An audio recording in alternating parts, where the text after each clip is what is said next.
Assalamualaikum warahmatullahi wabarakatuh. Saya berharap sahabat Safe Zone kali ini dalam keadaan sehat dan juga bahagia. Nah, saya mau bertanya nih, apakah sahabat semua sering merasa perhatiannya sering teralihkan terhadap sesuatu di saat sahabat ingin fokus dalam mengerjakan pekerjaan sahabat sehari-hari? Nah, berikut saya akan memberikan tips bagaimana caranya meningkatkan konsentrasi, yaitu dengan terapi zikir.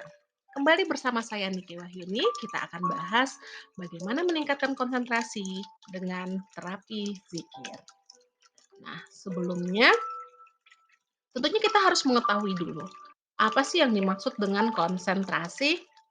Saya yakin teman-teman semua sudah tahu apa itu konsentrasi. Baiklah, mari kita kembali membahas. Konsentrasi adalah aktivitas pemusatan perhatian atau pikiran pada suatu hal tanpa adanya suatu gangguan. Nah, konsentrasi merupakan bagian terpenting dalam kehidupan manusia. Karena dengan konsentrasi tersebut, seseorang dapat mencapai tujuannya dengan baik. Konsentrasi merupakan suatu hal yang perlu ditingkatkan oleh setiap individu. Seringkali perhatian individu itu akan mudah beralih dari suatu objek ke objek lain apabila individu itu tidak dapat berkonsentrasi. Mengingat konsentrasi dibangun dari serangkaian proses komunikasi di dalam tubuh yang saling berkoordinasi dengan baik dan juga kerja neuron otak yang rumit. Oleh karena itu, salah satu faktor seseorang dapat berkonsentrasi adalah dengan ketenangan di dalam hati. Nah, kita sebagai seorang yang beriman tentunya dapat melakukan hal tersebut, dapat mencapai hati yang tenang, yaitu dengan cara berzikir. Ini merupakan salah satu cara bagaimana sahabat semua bisa mendapatkan jiwa dan pikiran yang tenang. Nah, jika jiwa dan pikiran sahabat semua tenang, maka tentunya kita akan semakin mudah memusatkan perhatian pikiran kita terhadap proses aktivitas yang sedang kita lakukan. Oleh karena itu, perlu adanya suatu pembiasaan untuk membuat jiwa dan pikiran kita menjadi tenang, sehingga melatih konsentrasi kita dalam proses melakukan aktivitas sehari-hari. Nah, pembiasaan yang dimaksud di sini adalah zikir lisan. Zikir lisan merupakan segala ucapan kalimat-kalimat baik, baik itu istighfar, tasbih, tahmid. Kita akan melihat dan mendalami apa itu zikir, ya. Jadi zikir merupakan segala macam bentuk tindakan mengingat Allah, baik dengan cara membaca tahlil, tasbih, tahmid, takdis, takbir, tasmiyah, hasballah, qiratullah, Quran, maupun membaca doa-doa yang matsur dari Rasulullah.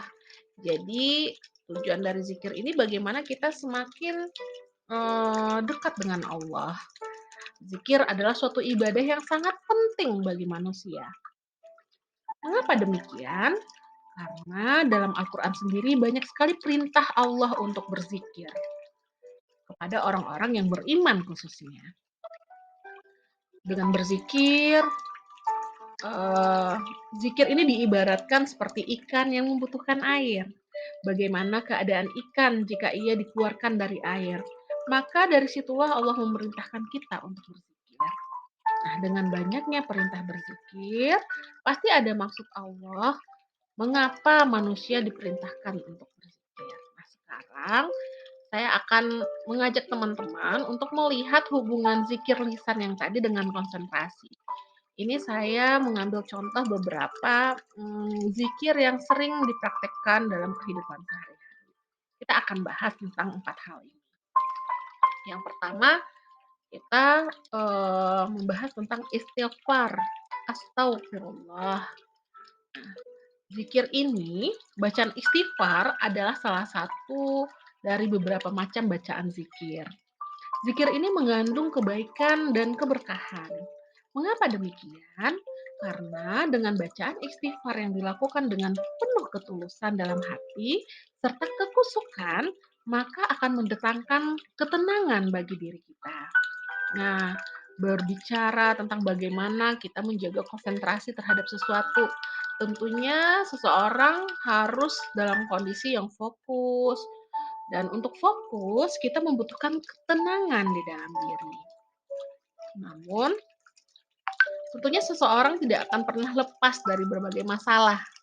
Masalah yang ditimbulkan akibat kelalaian, yang dilakukan sendiri, maupun di luar dari diri kita. Masalah-masalah tersebut seringkali mengganggu ketenangan diri, sehingga menyebabkan seseorang itu sulit untuk berkonsentrasi. Nah, dengan membaca istighfar ini merupakan salah satu cara bagaimana kita bisa menenangkan diri. Dengan membaca istighfar, maka kita akan menyadari segala kelalaian yang kita perbuat, serta mengingat Allah Sang Maha Pengampun, dan dari situlah pikiran kita akan kembali menjadi tenang, dan tubuh kita siap untuk melakukan aktivitas dalam kehidupan sehari-hari. Nah, berikutnya, kalimat tauhid. Ya, kalimat tauhid, bacaan zikir yang satu ini adalah jenis zikir yang paling utama dari kalimat zikir lainnya, karena lebih mulia dan agung.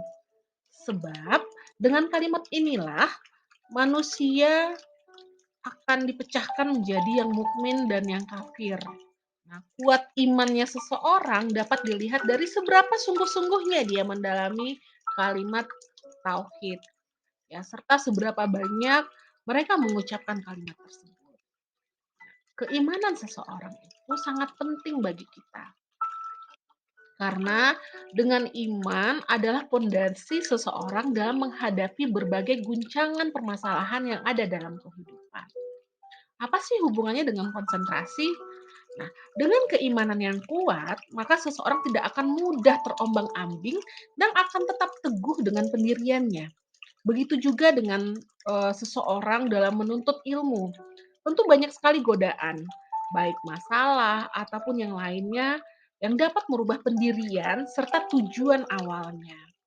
Namun, dengan keimanan yang kuat, maka secara otomatis akan memberikan stimulus kepada otak untuk seseorang bisa selalu fokus dalam menuntut ilmu, termasuk di dalamnya dalam konsentrasi belajar.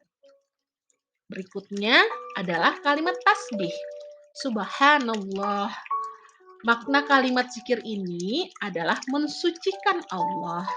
Maka, ketika kita membacanya dengan menghayati makna tersebut, akan terpati dalam diri kita agar menghindari segala perbuatan yang bersifat menodai diri kita dan akan fokus untuk menjaga diri kita agar tidak melakukan tindakan yang menyimpang. Nah, ketenangan merupakan bagian dari kesucian. Karena dengan tenang kita bisa mengingat Allah dengan baik dan dari ketenangan yang didapat akan menimbulkan sikap yang baik pula. Tentunya kita akan menjadi lebih fokus terhadap apa yang kita lakukan. Berikutnya adalah Asmaul Husna. Nah, Allah memiliki nama-nama yang baik yang tercermin dalam Asmaul Husna. Bukan hanya sekedar nama dan kata, melainkan ada makna yang mendalam dari 99 nama Allah tersebut. Ketika kita dapat mengamalkan makna dari 99 nama Allah tersebut, maka kita akan mendapat hikmahnya karena disadari atau tidak, kita telah mengenal dan dekat dengannya. Nah, kedekatan kita dengan sang pemilik nama-nama tersebut akan melahirkan akhlak yang baik dalam diri kita, sehingga kita akan selalu dibimbing olehnya. Jika sudah mendapatkan bimbingan sang pengatur dari segala kehidupan, maka hati kita pun akan menjadi tenang dan tentram. Suasana hati yang seperti ini akan membantu kita untuk dapat berkonsentrasi dalam hal apapun, termasuk dalam mengikuti proses pembelajaran dengan baik. Nah, dalam teori zikir, yaitu dalam surat Ar-Ra'du ayat 28 menjelaskan bahwa dengan berzikir akan membuat seseorang bisa tenang, dengan catatan saat akan berzikir seseorang harus bersungguh-sungguh sehingga secara otomatis akan mensugesti dirinya sendiri dan hal tersebut dapat berpengaruh pada kerja saraf dan hormon di dalam tubuh manusia. Karena segala emosi dalam menjalankan aktivitas sehari-hari diatur oleh saraf dan hormon. Nah, konsentrasi sendiri adalah suatu aktivitas kemampuan seseorang untuk memfokuskan pikiran pada hal yang dituju. Dan konsentrasi sendiri merupakan kerja otak manusia untuk memahami hal yang dituju. Artinya, saraf-saraf dalam otak pun bekerja secara kompleks. Maka syarat untuk bisa konsentrasi adalah tenang, tidak banyak pikiran, apalagi stres. Nah, karena dengan tenangnya seseorang, maka akan mudah untuknya berkonsentrasi dalam mengikuti aktivitasnya sehari-hari karena pengaruh kerja saraf dan hormon yang normal. Nah, demikian dia tips yang saya berikan. Saya berharap ini sebagai pengingat untuk kita semua, bagaimana kita bisa mengamalkan dan menjadikan zikir sebagai terapi sehingga kita bisa menjadi tenang dan kita pun akan bisa menjadi lebih fokus dalam menjalankan kehidupan sehari-hari. Terima kasih. Salah satu kalimat bijak yang saya berikan, fokuslah untuk membuat diri menjadi lebih baik, bukan berpikir bahwa kita yang terbaik. Terima kasih atas perhatiannya sahabat Safe Zone semua. Salam bahagia. Assalamualaikum warahmatullahi wabarakatuh.